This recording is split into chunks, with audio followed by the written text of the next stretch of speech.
Welcome to Victoria. I know everyone is really thrilled to have you here.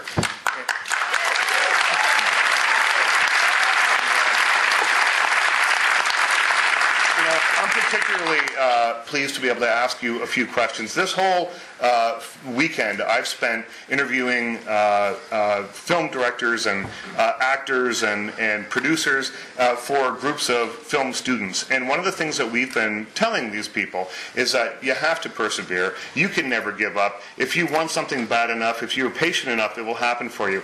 And it made me think of a story that I've always wanted to ask you just to see whether it's true or not. And there's a lot of those, but this one is one I can tell in front of a large group of people.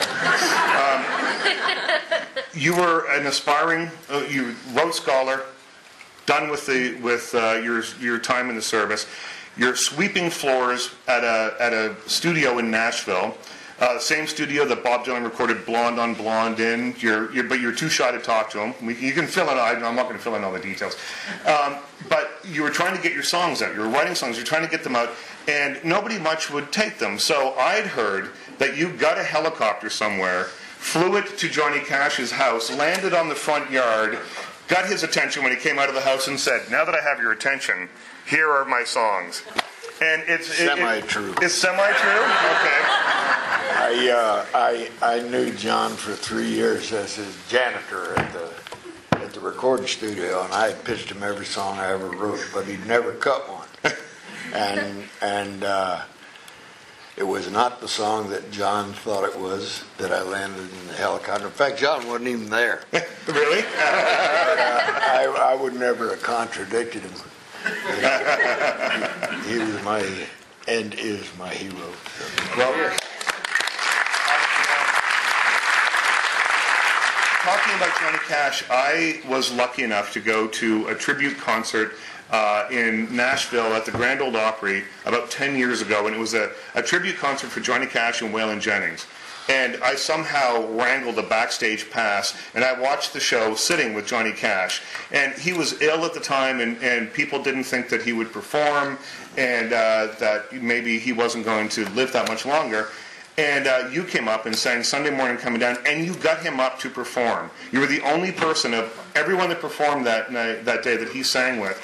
And it was so moving because we didn't think that we would see him perform again. And then to hear him sing this song and to hear him sing it with you was an unbelievable moment. And I guess it's sort of emblematic of the relationship that you had with him, that you could press him into doing something like that when no one thought that he would ever sing in front of people. I didn't press him into doing it. Nobody ever pressed him. He was always... He remains larger than life to me. He was, you know, Willie and I are outlaws of our own making, but John's always been up there, and he came up on his own that night and sang with me. Yeah. It was I didn't want to make him work. Well, it was a great moment.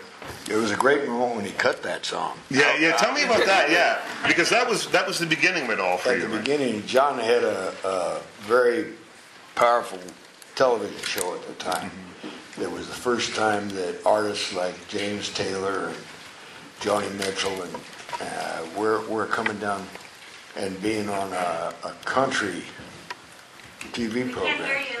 You can't hear me? Well, unfortunately, I got a bad voice too. Yeah, we'll get these turned up. But what was I talking about? Johnny Cash, the television show Johnny Country. Yeah, John was going to do Sunday Morning Coming Down on his television show, and they didn't want him to say, "Wishing Lord that I was stoned." And I sat there and listened to it. They had finally come up with a compromise. They said, "Can you say, wishing I was home?" and I didn't say anything, you know, because I'd have done anything that John wanted me to do. And he said, "What do you think?" And I said, "Well, it doesn't mean the same thing." But I figured they were going to make him do that. And so he got out there what turned out to be the record was a live recording of that television performance where he got to that word and he looked up at me in the back and he said, "Wishing the Lord that I was stoned."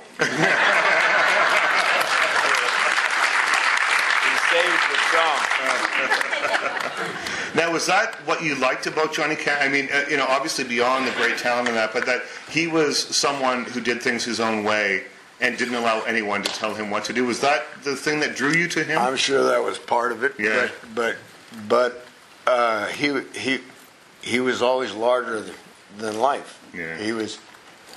One of the best things about my life is that my heroes have turned out to be close friends, and